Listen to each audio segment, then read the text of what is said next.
મિત્રો, શું તમે ઘઉંના ફાડાના ઢોકળા ખાધા છે કે બનાવ્યા છે? હેલ્ધી તો છે, સાથે ટેસ્ટી. બન્યા પછી રૂ જેવા પોચા અને ટેસ્ટી બને છે.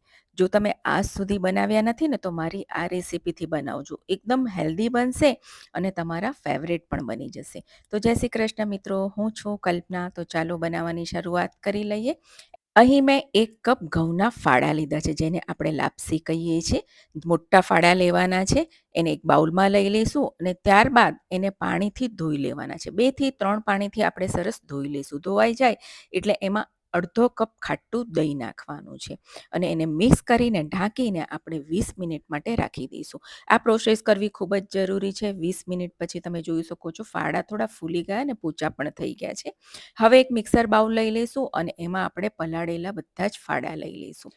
અને ત્યારબાદ મેં તીખાસ માટે અહીં 2 મરચાં લીધા છે અને એક નાનો આદુનો ટુકડો નાખ્યો છે અને અડધો કપ આપણે બેસન નાખવાનો છે. ઝીણો બેસન નાખવાનો છે. 2 ચમચી જેટલું પાણી નાખીશું અને એને આપણે એકદમ સરસ દરદરું, જેવી રીતે આપણે ઢોકળા બનાવીએ છીએ ને એ રીતનું પીસી લેવાનું છે.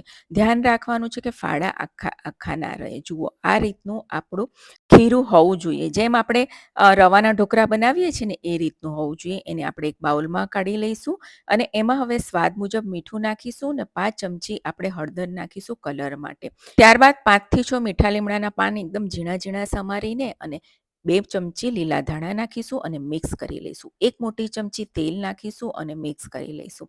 અને મિક્સ થયા બાદ હવે આપણે એને અડધું અડધું કરી લેવાનું છે, કારણ કે આપણે ઈનો નાખીને બનાવીએ છીએ તો બધામાં ઈનો નહીં નાખીએ.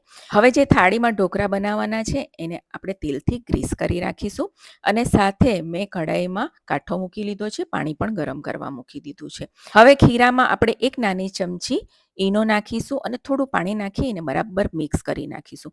તમે બેકિંગ સોડા પણ નાખી શકો છો, પણ બેકિંગ સોડા કરતાં ઈનોનું રિઝલ્ટ સારું આવે છે. એને આપણે બરાબર ફેટીને થાળીમાં લઈ લઈશું. બધું ખીરું આપણે થાળીમાં લઈ લીધા બાદ એના પર ઉપર લાલ મરચું સ્પ્રિંકલ કરીશું અને ઉકળતા પાણીમાં, એટલે કે જે કઢાઈમાં આપણે પાણી ગરમ કર્યું છે એમાં મૂકી દઈશું અને 12 થી 15 મિનિટ માટે આપણે એને સ્ટીમ કરી લઈશું.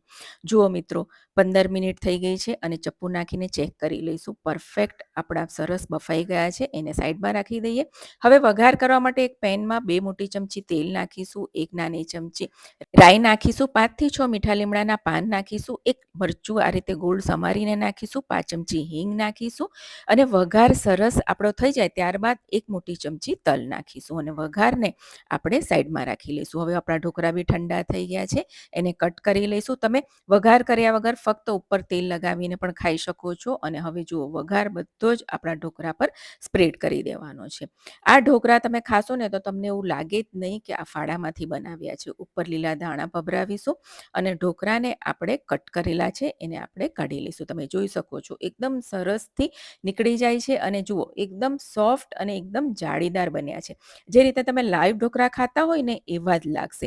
એટલે મેં બહુ જાડા પણ નથી બનાવ્યા. આપણે ખમણ કે નાયલોન ખમણ બનાવતા હોય ને એ થોડા થીક બનાવવાના. પણ આ રીતના ઢોકળા તમારે આ રીતે પાતળા બનાવશો ને તો એકદમ ટેસ્ટી બનશે. હું તમને ટેસ્ટ કરીને પણ બતાવું છું. તમે આ ઢોકળાને ઠંડા ખાશો ને તો પણ એટલા જ પોચા લાગશે. એકદમ ટેસ્ટી બન્યા છે. તો ચોક્કસથી ટ્રાય કરજો. આવજો.